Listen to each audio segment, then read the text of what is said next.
Hello नमस्कार दोस्तों, मैं अखिलेश आप सभी लोगों का अपने यूट्यूब चैनल अखिलेश मैथ पे स्वागत करता हूं। कैसे हो दोस्तों? उम्मीद करता हूं अच्छे होंगे। देखिए, अब हमारा रेशियो एंड प्रोपोर्शन जो कि ख़त्म हो चुका है, जितने भी टाइप हमने थे वो सभी कवर कर लिए हैं। अब आज से प्रॉफिट एंड लॉस के जितने भी टाइप होंगे, धीरे धीरे एक एक दो दो सवाल उन्हें भी ख़त्म करेंगे। ठीक है, और देखिए profit and loss, profit and loss इसका मतलब क्या होता है? लाभ और हानि, लाभ और हानि। ठीक है, देखिए लाभ और हानि आज से चैप्टर शुरू होगा, जो कि बहुत ही अच्छा चैप्टर है। इससे हर एक परीक्षा में एक या दो सवाल पूछे ही जाते हैं। ठीक है, देखिए लाभ और हानि में आप लोगों को सबसे पहले देखिए पता होना चाहिए सीपी। सीपी का मतलब होता है क्रय मूल्य। क्या होता है? क्रय मूल्य। सीपी का मतलब होता है क्रय मूल्य। धीरे धीरे जब लोगों के मन में लालच आने लगा तो क्या आया? एसपी। एसपी का मतलब विक्रय मूल्य। पहले एक विक्रय मूल्य नहीं था, सीधे सीपी था। कोई चीज़ जितने में बनी उतने में बेच दी गई। फिर धीरे धीरे लालच आया तो आया एसपी। एसपी का मतलब क्या हो गया? इसमें प्लस प्रॉफिट, मतलब सीपी में अगर लाभ जोड़ देते हैं तो एसपी प्राप्त होता है, विक्रय मूल्य प्राप्त होता है। कहने का मतलब है कि कोई चीज़ तुम कितने में लाए हो और उसे कितना फ़ायदा लेकर बेच दी तो वो एसपी हो गई। और ऐसा भी नहीं कि हर समय लाभ ही मिले, कभी लॉस भी होता है, हानि भी होती है। माइनस, देखिए लॉस जो होगा वो घटाया जाएगा, माइनस लॉस। देखिए 100 रुपये की चीज़ है और 85 में बेच दी तो 15 रुपये 100 से 15 घटाना पड़ेगा। 15 का लॉस हुआ, 100 माइनस 15 तभी तो आएगा 85। फिर धीरे धीरे क्या हुआ? एमपी आया। एमपी का मतलब क्या होता है? अंकित मूल्य। क्या हुआ? अंकित मूल्य। अंकित मूल्य में क्या है? जैसे कि कोई चीज़ लोग क्या करते हैं? छूट चाहते हैं, कहते हैं हमें इतने की चीज़ है, हमें इतने में नहीं चाहिए, छूट चाहिए। फिर आया एमपी। छूट का मतलब क्या हो गया? जैसे 100 रुपये की कोई चीज़ है, दुकानदार ने क्या किया? उस पर एक 200 अंकित कर दिया, 200 चिट लगा दी 200 रुपये की। और फिर उस पर क्या किया? का 50 रुपये की छूट दे रहे हैं। कितने की? 50 रुपये की, या 50, या हम कहते हैं यहाँ पे 25% की छूट कर दें। कितने की? 25%। तो 200 का 25% कितना होगा? 50। तो 50 की यहाँ पे छूट दे दी तो ये क्या हो गया? ये माइनस डिस्काउंट। तो देखिए डिस्काउंट जो हमेशा, देखिए डिस्काउंट जो होता है एमपी में निकाला जाता है, और लाभ जो होता है और हानि जो होती है वो हमेशा क्रय मूल्य पे निकाली जाती है। ठीक है, इतनी बात इसमें है और इसमें कुछ है ही नहीं। और देखिए अगर जिसे पूछ दिया जाए परसेंटेज प्रॉफिट, परसेंटेज प्रॉफिट, तो एक बात बताइए, परसेंटेज किस पे, प्रतिशत लाभ किस पे निकाला जाएगा? प्रतिशत लाभ किस पे निकाला जाएगा? लाभ हमेशा क्रय मूल्य पे ही तो लेते हैं। 100 रुपये की चीज़ है, 115 में बेच दी तो 15% का लाभ हुआ, 15 रुपये का लाभ हुआ। किस पे हुआ? 100 पे हुआ। तो देखिए जितना लाभ हुआ प्रॉफिट बटे सीपी इंटू 100। देखिए परसेंटेज लॉस, लॉस अगर निकालना है तो लॉस बटे सीपी इंटू 100। लॉस जो है वो भी सीपी पे काउंट किया जाता है। और डिस्काउंट जो होता है, परसेंट डिस्काउंट, वो एमपी पे। देखिए छूट किस पे दी जाएगी? अंकित मूल्य जो तुमने चिट लगाई है उस पर, तो डिस्काउंट परसेंट बराबर डिस्काउंट बटे एमपी इंटू 100।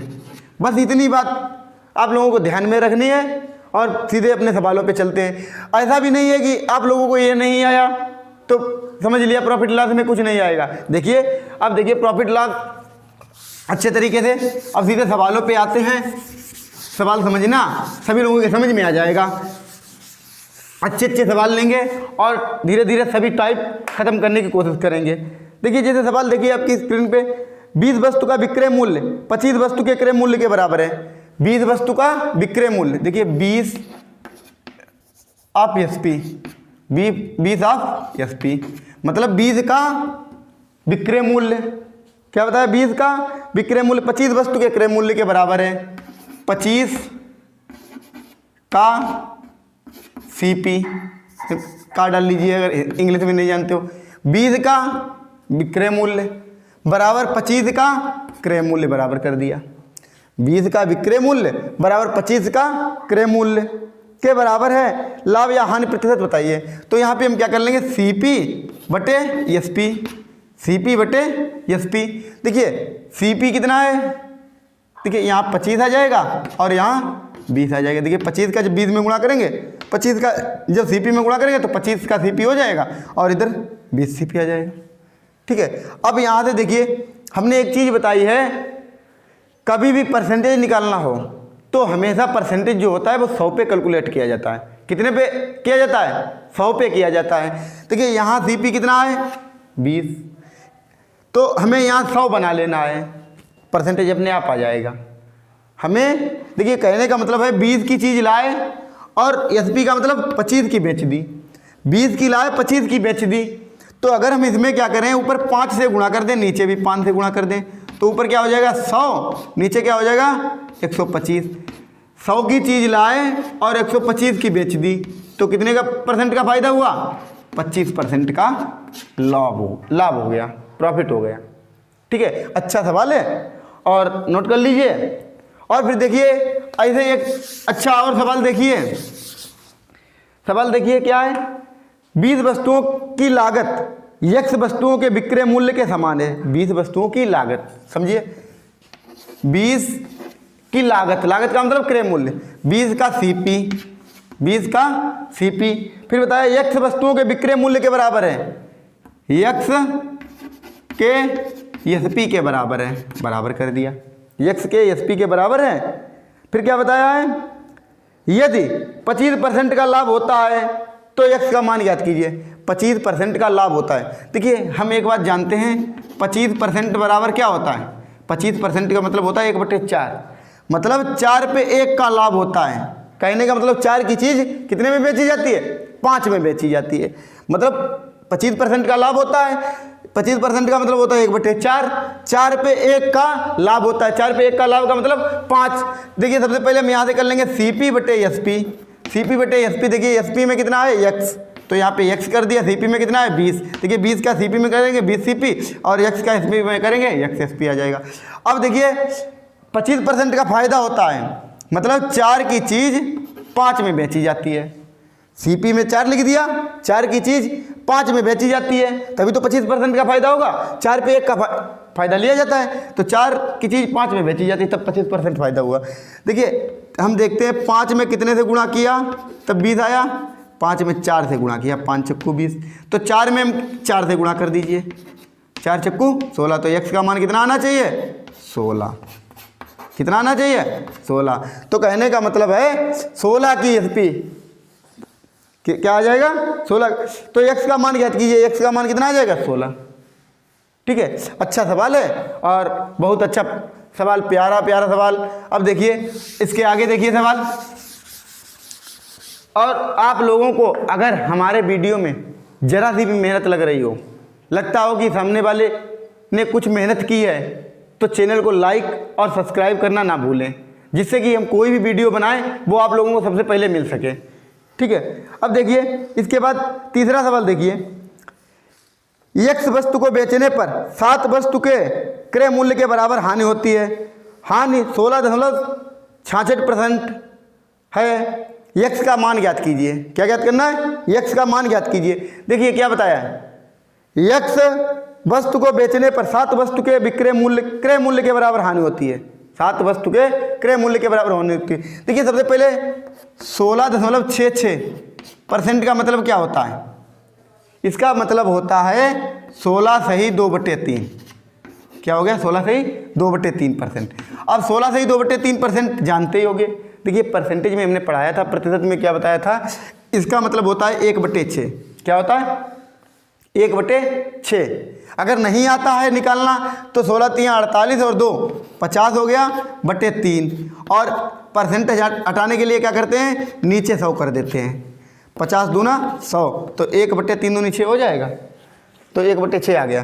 कहने का मतलब है, इसका पूरे का मतलब है ये है कि 16 इसका मतलब हो जाएगा 1/6, क्या हो जाएगा, 1/6 के बराबर हानि होती है, मतलब 6 पे 1 की हानि होती है, 6 पे 1 की हानि होती है, 6 पे 1 की हानि होती है। और हानि इसमें कितने की बताई, 7 वस्तुओं के क्रय मूल्य के बराबर हानि होती है, 7 वस्तुओं के क्रय मूल्य के बराबर हानि होती है। यहाँ देखिए 1 का मान, यहाँ 1 की हानि होती थी, इन्होंने सवाल में बताया 7 की हानि होती है, तो यहाँ पे वस्तु कितनी हो जाएंगी, देखिए 1 का 6 हुआ तो 7 का कितना हो जाएगा, देखिए यहाँ 1 में कितने से गुणा किया, 7 से किया, तो 7 में कितने, 6 में कितने से गुणा कर देंगे, 7 से गुणा कर देंगे, 7 छंग 42।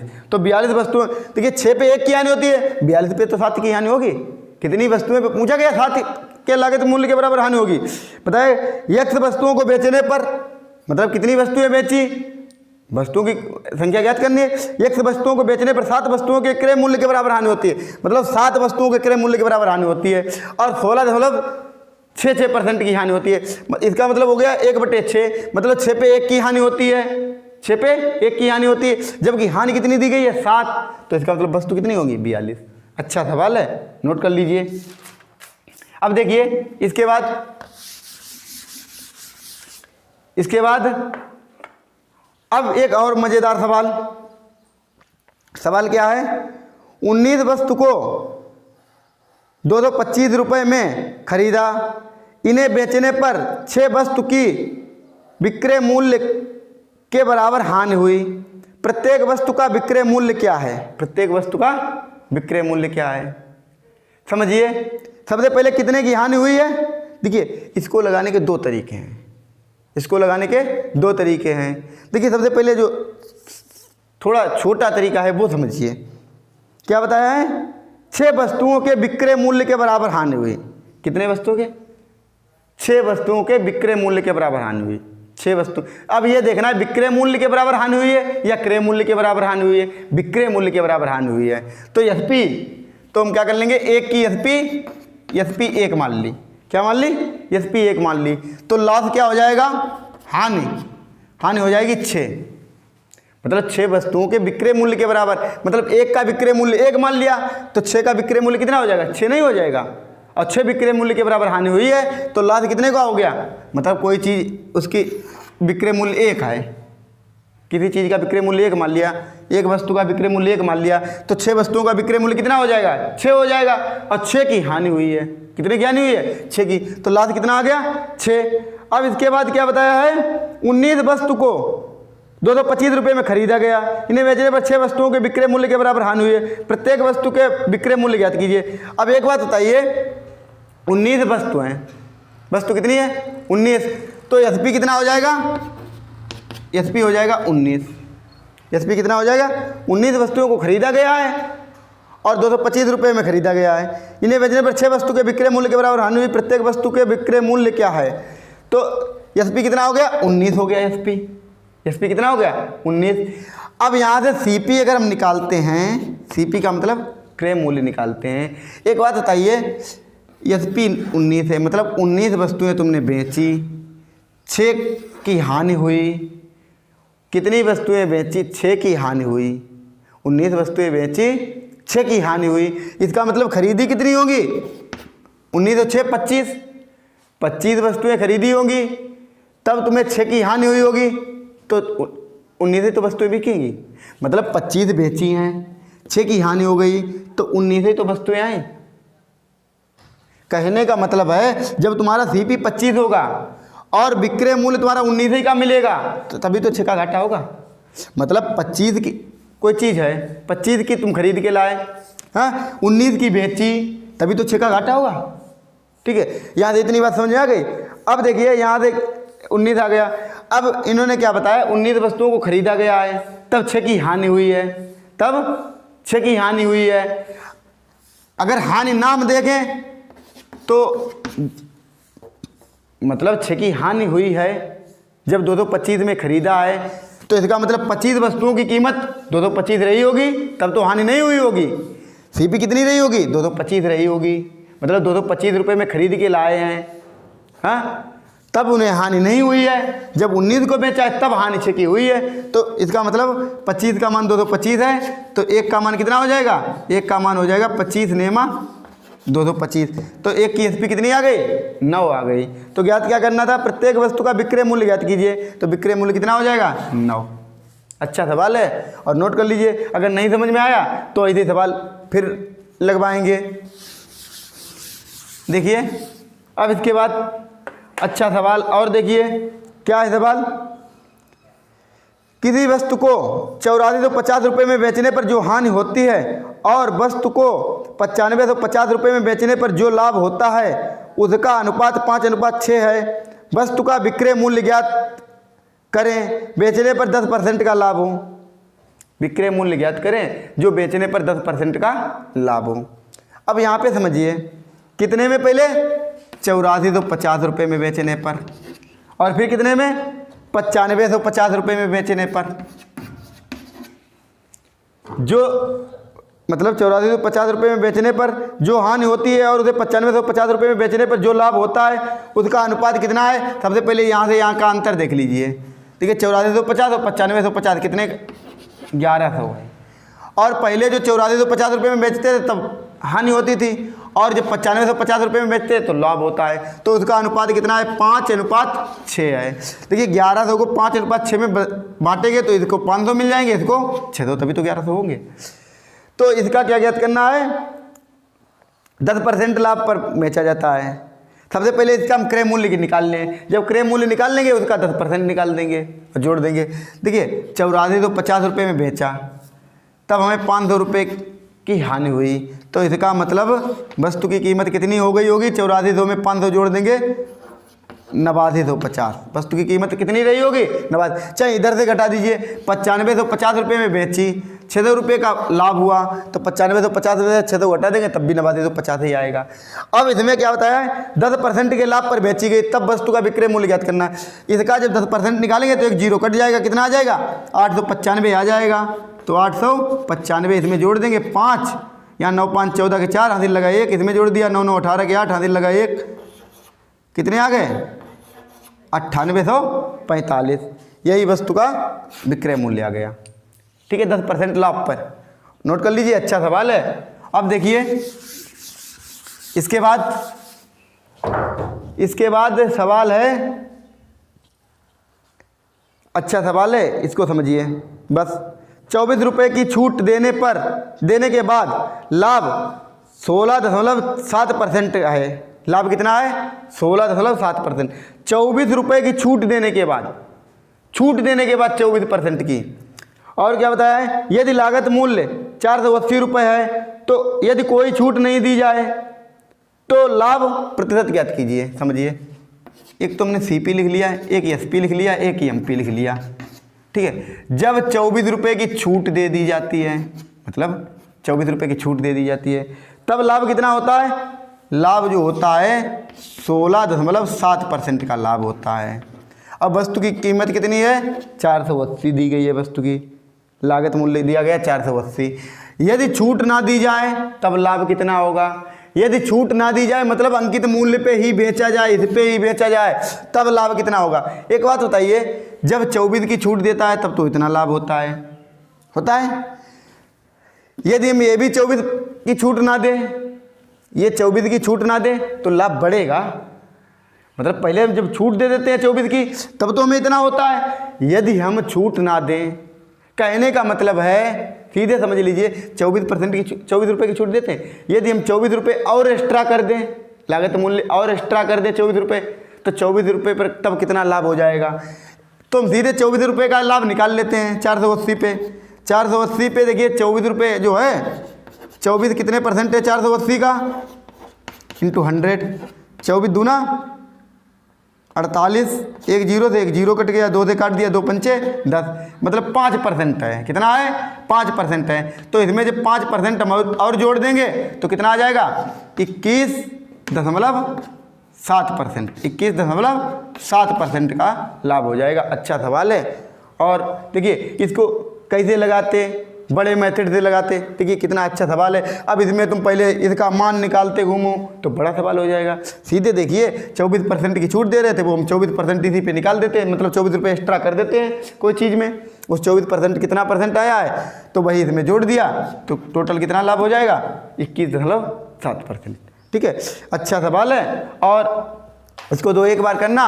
और देखिए ऐसे ही सवाल अगर आप लोगों को चाहिए पीडीएफ में और प्रैक्टिस करने के लिए तो डिस्क्रिप्शन में हमारा टेलीग्राम चैनल का लिंक दिया गया है, उस पे जाके सवाल पा सकते हैं। ठीक है, और फिर मिलते हैं नेक्स्ट एपिसोड में, तब तक के लिए बाय बाय, धन्यवाद, टेक केयर।